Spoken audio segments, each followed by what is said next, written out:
নমস্কার, আপনাদের সবাইকে স্বাগত আমার ইউটিউব চ্যানেল সনাতনী ওয়ার্ল্ড বিশেষ কর্মকার। আজ নিয়ে আসলাম একটি নতুন ভিডিও।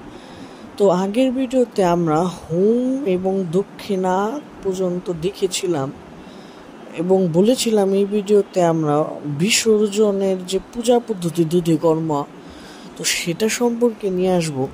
তো যেহেতু আজকে রবিবার, তো আজকে একটু দেরি হয়ে গেল, কারণ যাই হোক আজকে অনেকে সরস্বতী পূজা করছে, তাই ভিডিওটা জলদি দিয়ে দেব।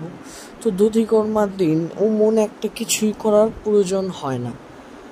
দধিকর্মার দিন সর্বপ্রথমে আচমন, বিষ্ণু স্মরণ, গন্ধাদি রচনা, সূর্যার্ঘ পর্যন্ত শাস্তি বাঁচার সংকল্প করা লাগে না। তারপর মাস ভক্ত বলে যা যা মাস ভক্ত বলে আদি দিয়ে সংক্ষিপ্তভাবে ন্যাস আদি করে দেবীর ধ্যান, মানস উপাচার, দশোপাচারে দিবী আরাধনা, দশোপাচারে বাদ্যম অদ্ভুত বাঙাদিনী স্বাহা সরস্বতী ধ্যান করে দশোপাচারে দেবীর পূজা করতে হবে। তারপর দেবীর আবরণের দিকে গন্ধপুষ্প, পঞ্চোপাচার তো পূজার মধ্যেও বলিনি, তারপর গন্ধপুষ্প দিয়ে নারায়ণ আদিকে হয়তো পঞ্চোপাচার নয়তো গন্ধপুষ্প, রেতে গন্ধপুষ্প ওম নমো নারায়ণায় নমঃ, এতে গন্ধপুষ্পে শ্রী লক্ষ্মী দেব্যৈ নমঃ, এতে গন্ধপুষ্পে লেখানিমা স্বাধারিভ্যো নমঃ, এইভাবে লেখানিভ্যো নমঃ স্বাধারিভ্যো নমঃ, বীণা বাদ্যযন্ত্রাদিভ্যো নমঃ, হংস বাহনায় নমঃ। তো নারায়ণ আদিকে যদি পঞ্চোপাচারে পূজা করে তাহলে হংস বাহন আদিকে পঞ্চোপাচার করে, আর যদি নারায়ণ আদি পঞ্চোপাচার না হয় তাহলে নারায়ণ লক্ষ্মীর পঞ্চোপাচার না হয় তাহলে হংসকেও গন্ধপুষ্প তারপণ করবেন। এটা আপনাদের বিষয়, হংসকে পরের দিন পঞ্চোপাচারে করা লাগবে না, এটা ওই গন্ধপুষ্প দিয়ে গন্ধপুষ্প হংস বাহনায়ন তো ইত্যাদি ভাবে করে। এখন বলতে পারেন আমি কেন করছি না, কারণ এটা একটা সংক্ষিপ্ত ভিডিও, তাই আমি এটা করছি না, কারণ এটা সবাই জানি। এরপর আবার ধ্যান করে পুনর্ধ্যানান্তে সাঙ্গায় সাবরণায় সায়ুধায় সপরিবারায় শ্রী লক্ষ্মীনারায়ণ নমঃস্বাধারও লেখনি বাদ্যযন্ত্রাদি সহিতায় ভদ্ভদ্ভাগাদ্বিনী স্বাহা ওং সরস্বতী নমঃ মন্ত্রে পঞ্চোপাচারে পূজা। এবার অন্য ভোগ যেভাবে পূজার মধ্যে দিয়েছিলেন সেই স্থলে এবার হবে দধিকর্ম। বঙ্গে তস্মৈ দধিকর্ম নৈবেদ্যায় নমঃ, বঙ্গে তস্মৈ দধিকর্ম নৈবেদ্যায় নমঃ, বঙ্গে তস্মৈ দধিকর্ম নৈবেদ্যায় নমঃ, এতে গন্ধপুষ্পে বঙ্গে তস্মৈ দধিকর্ম নৈবেদ্যায় নমঃ, এতে গন্ধপুষ্পে এতদধিপতয়ে দেবায় শ্রী বিষ্ণবে নমঃ, সম্প্রদায় সপরিবারায় সরস্বতী নমঃ।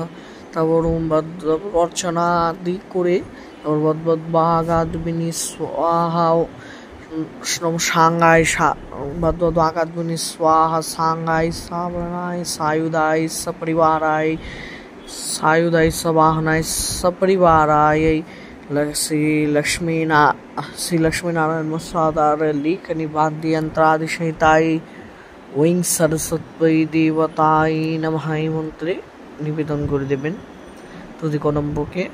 তারপর দেবতার আরাত্রিক হবে। সংক্ষিপ্তভাবে আরাত্রিক হওয়ার পরে দেবতার ঘটনা। তো এর জন্য সর্বপ্রথম যেহেতু পার্থিব শিব পূজা প্লে লিস্টে মুদ্রা সূচি দেওয়া আছে সেটা থেকে আপনারা দেখে নেবেন। প্রথমে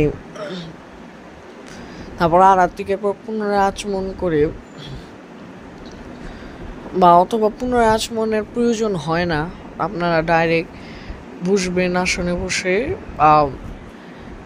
প্রথমে একটি ঈশান কোণে একটি মণ্ডল রচনা করবেন, ত্রিকোণ মণ্ডল রচনা করে ঈশান কোণে একটি ত্রিকোণ মণ্ডল রচনা করে দেবীকে আবাহন নিম্নমুখী ত্রিকোণ মণ্ডল, কারণ পুরুষদের জন্য ঊর্ধ্বমুখী, দেবীর জন্য নিম্নমুখী। তারপর সংহার মুদ্রায় একটি নির্মাল্য নিয়ে তা আঘ্রাণ করে হৃদয় থেকে নামিয়ে, তো সেটা আঘ্রাণ করতে করতে সেটা আঘ্রাণ করে তারপর সেটা কি সেই ত্রিকোণ মণ্ডলটা যেটা ঈশান কোণে সেটাই রাখবেন। এবং নির্মাল্যবাসিনী এর আগে বলিনি।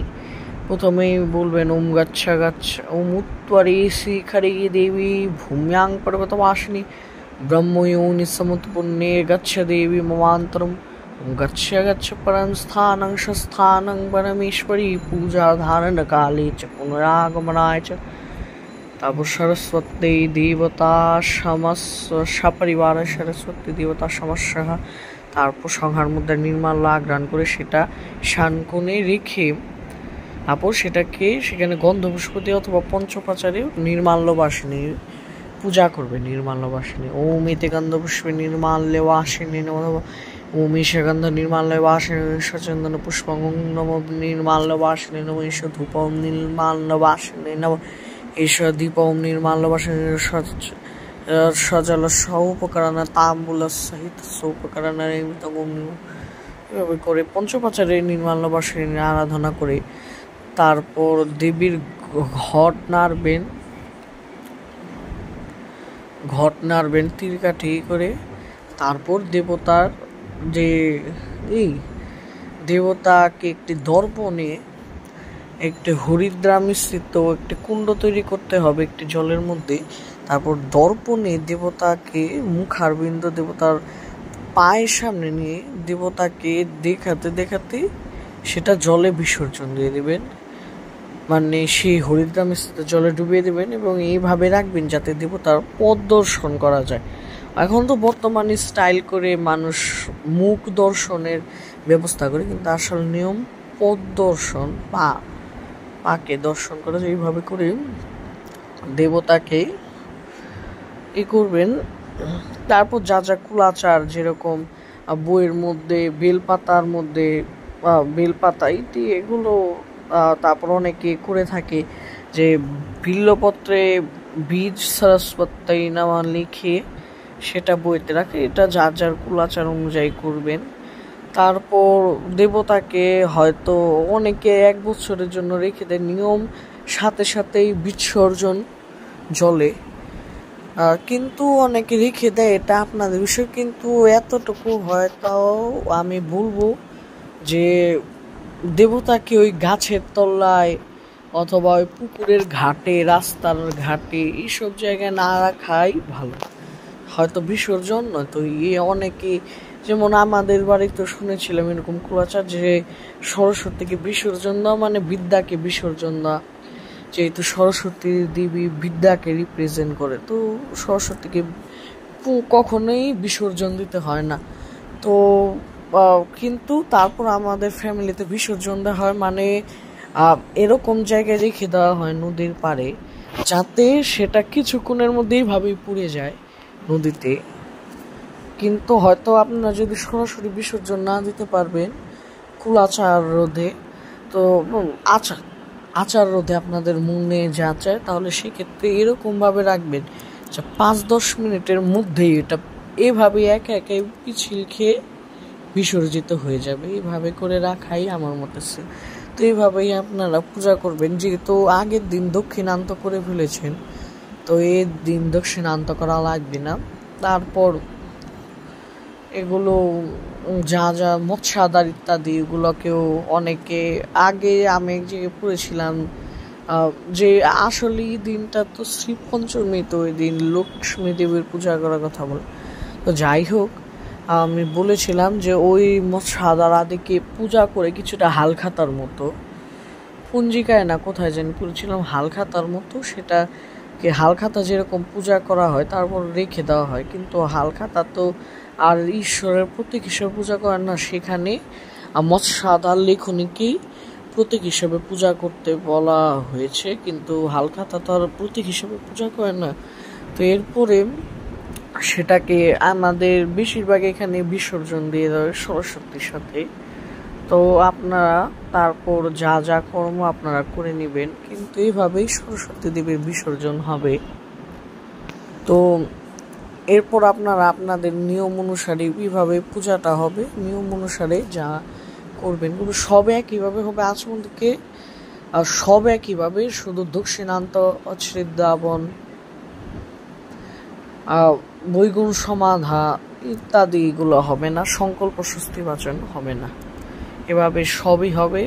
অনেকে সংক্ষিপ্ত করে, হয়তো বেশিরভাগই দেখা যায় অনেকে ওরকমভাবে বিশাল করে না, আচমন থেকে সূর্যাগ পর্যন্ত দিয়ে সংকল্প আদি করে না। করাঙ্গ ন্যাস এবং পীঠ দেবতা পীঠ শক্তি থেকে গন্ধ পুষ্পে পূজা করে এবং সংক্ষিপ্তভাবে পীঠ দেবতা ভনম পীঠ শক্তি বনম অন্তে হৃদয় মৃগমুদ্রায় সাধারণ ন্যাস করে পঞ্চোপাচারে দেবতার পূজা করে নারায়ণাদিকে গন্ধপুষ্প দিয়ে বিসর্জন, অথবা নারায়ণাদি এবং দেবতাকেও অনেকেই ভাবে করে থাকে। শুধু করাঙ্গ ন্যাস যে কোনো পূজার ক্ষেত্রেই অনেকেই ভাবে করে থাকে। করাঙ্গ শুধু দুর্গা পূজার ক্ষেত্রে নিয়মভাবেই করা হবে, তারপরও আমি কিছু কিছু জায়গায় দেখেছি দুর্গা পূজায় সাধারণ করাঙ্গ ন্যাস করে দশমীর পূজাটা করতে, কিন্তু আসলে তা কতটা ঠিক আমি জানি না, যৌক্তিকতা কতটা, কিন্তু আমি আমার জানা মতে সব কর্মই অনেকেই করে থাকে যে পঞ্চপাচারে না, করাঙ্গ ন্যাস করে পঞ্চপাচারে দেবী পূজা করে, অথবা এবং গন্ধ পুষ্প দিয়ে দেয় নারায়ণ এবং লক্ষ্মী দেবীকে, অথবা নারায়ণ লক্ষ্মী দেবীকেই পূজা করে পঞ্চপাচারে দেবীকে দশোপাচারে, যার যা মনোনিবেশ। তো আপনারা এইভাবেই করবেন, এরপর মূর্তিকে যা আপনাদের মন চায় তাই করবেন, কিন্তু রাস্তার তলে রাখাটা হয়তো ঠিক হবে না। তো এইভাবেই আপনারা দেব দেবীকে পূজা করবেন। তো এইভাবে সরস্বতী পূজা, তো এইভাবেই আমাদের সরস্বতী পূজার এই প্লে লিস্টটা শেষ হয়ে যাচ্ছে। এরপরের প্লে লিস্টে থাকবে শিবরাত্রি, সরস্বতী পূজার পর শিবরাত্রির প্লে লিস্ট থাকবে। তো আজকের মতো এখানেই, নমস্কার।